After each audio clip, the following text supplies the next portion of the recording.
Hi, this is Ashley Rollletter, and this is my internet use violations case study. What do you know? Um, the high schools in a large city, most parents come from higher professions such as doctors, lawyers, partners in investment law firms. The school's reputation is pretty prestigious. The principals made sure to hire only the most qualified teachers, and the students in this high school are all pretty smart, and they all are trying to be valedictorians and salutatorians, so it's a higher up school. So for this reason, there's intense competition in all the classes to get the highest grade possible. The teacher in question teaches the more difficult classes. They're all science classes. The way the teacher has set up her classes, they're very stressful, and there have been numerous complaints about the class and about the teacher from both parents and students. Parents are very worried that their students are going to receive lower grades in this class due to the stress level. The principal did talk to the teacher and gave her several suggestions to help in the class, but the suggestions were never implemented. And then I feel like due to these problems with the stress level of the class with the teacher, the students are stressed and they probably don't enjoy the teacher or her class. A hateful website was created in regards to the teacher. The students, or somebody, not saying the students, but the teacher got an email from an anonymous sender sending her to the website. The website, it never said that it was going to kill her, but there was a quote that said, "Who wants Miss Walker to disappear?" From that quote, the teacher felt threatened, and she was taking that comment as a threat on her life. She no longer felt safe in her own home. She went to stay at her parents' house.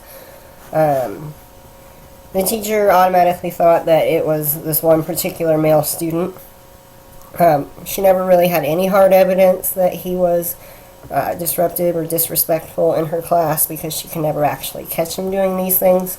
But she felt like it was him, and she also felt like it was him because he was really good with computers, and other students would go to him and ask for help with their computer problems. There are a couple things that you need to know. For starters, as an administrator, it'd be really important to know what is actually going on in the teacher's classroom.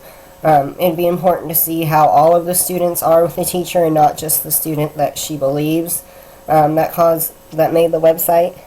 It'd also be important to understand the teacher's relationships with the students. Some teachers have a really close relationship with their students. Some teachers are just there. And are there any students that the teacher treats with disrespect? Like, does she look down on the students? The problem. Well, there are several problems with this case. The first problem is the most obvious problem, which would be the website that was created. A hateful website that was directed towards the teacher. The website was meant to be seen by the teacher because they sent her the link. And this type of behavior just isn't acceptable. You're not allowed to threaten other people. The second problem, in my eyes, is the fact that the teacher did not change anything in her classroom, even though parents complained. The principal talked to her about changing things. And as a teacher, we're there for the kids. We don't mean to make it so difficult that they end up hating learning. I personally feel that had she taken the advice of the principal and tried to fix things in her classroom, that the website never would have happened. And it's a problem that the students are feeling so frustrated. You don't want kids to hate school, especially kids at this level in a school. Proposed plan of action. Well, the principal in the case study said that he would talk to the student that the teacher was thinking created the website, and he also said he would talk to several of those students' friends, and he said if that didn't work, then he would go to the technologist of the district to find out where the website was created. Personally, I would choose to go to the technologist first. I don't really see the need to go directly to the student and pointing fingers and causing problems when that way, especially since the teacher has no real evidence that the student is making fun of her. She's just assuming. So I feel like it would create more problems if you just right away started pointing fingers at this student, especially if you have the option of finding out where the website was created in the first place. It would be the best way to get to the bottom of the problem. The next step, of course, after finding out who created the website, would be to speak with the superintendent. I feel that it's always important to have your staff knowing what's going on. And a problem like this, I feel like it would be important to have the higher-ups involved as well, so that they can make sure that everything that you're doing is legal and it's okay.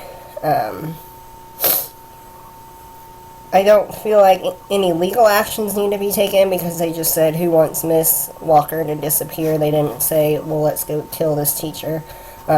Disappearing can mean several things, like leaving the school and that type of thing. So I don't feel like any legal action would need to be taken. I would choose to have a meeting with the student and his or her parents, just to get to the bottom of it. It would be important for the parents to be involved in this issue. And honestly, no matter what the student's reasoning for creating the website, it's not okay to threaten the teacher or to be that hateful towards the teacher, especially out in public, like on the internet. So the student would have to be punished. I feel that a few days of in-school suspension, and I choose in-school just because of how prestigious the school is. It would also depend on the school's behavior policy. What do they have implemented for such type of behavior? I would also meet with all of the students that the teacher has, let them know that no matter what they're feeling, this type of hateful behavior isn't accepted. This would be their only warning. If anything else happened like this, then the student would be suspended.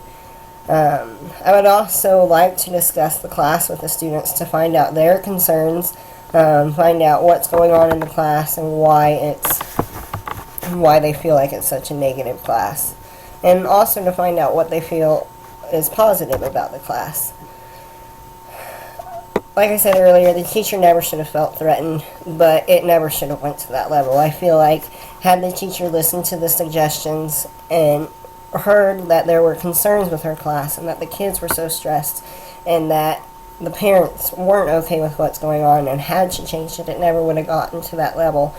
So as an administrator, I would not be okay with my students or the parents feeling that way. So I would have a conference with the teacher and explain all this to her. And I would try to come off not in a threatening way. I would want to make her feel like, okay, there is a problem, we need to fix it, but there are good things from her.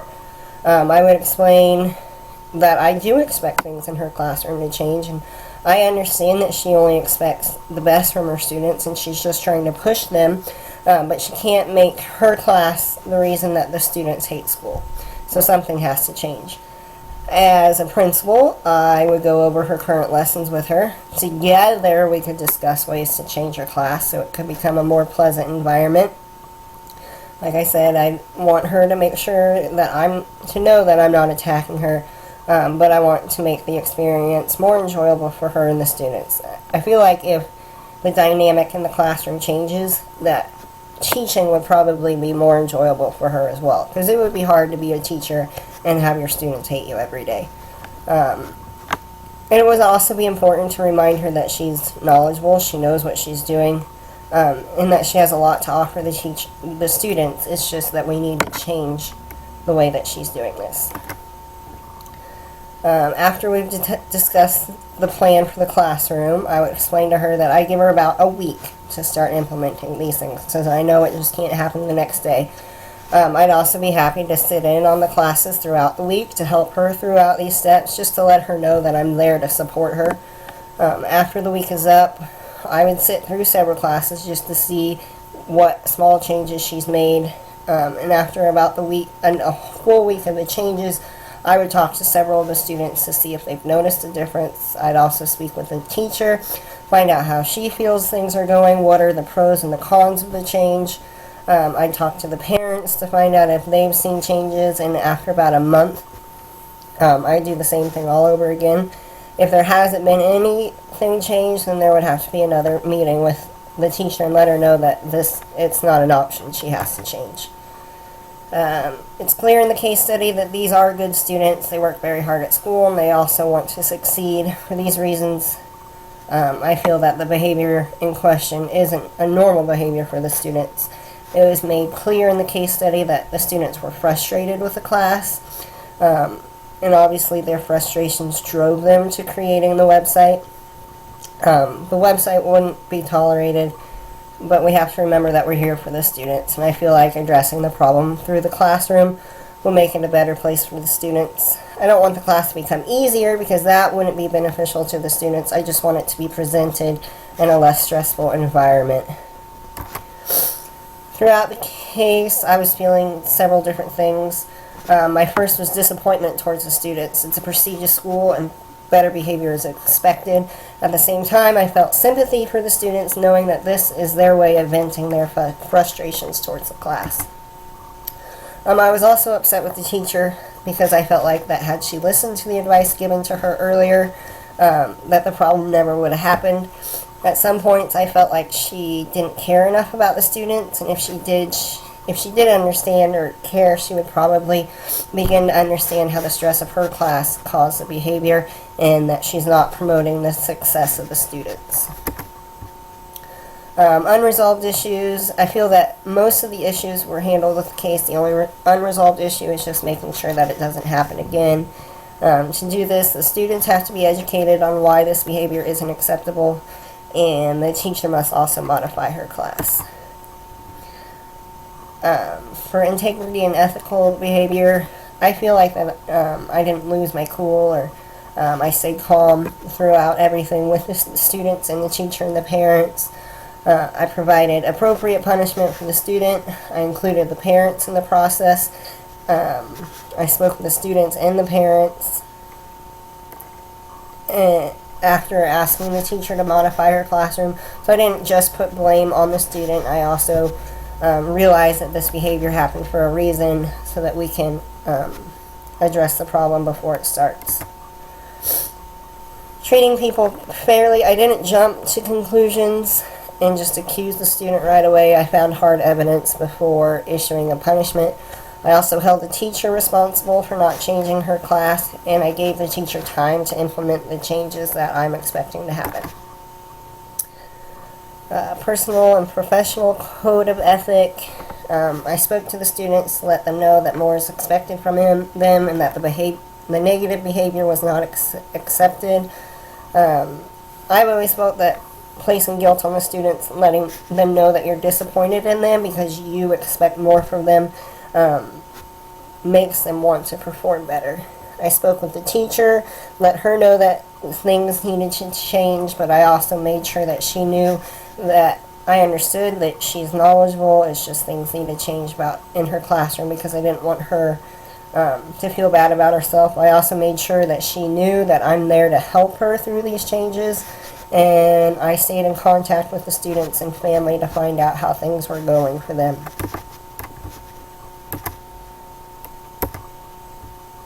And that is the end of my presentation. Thank you.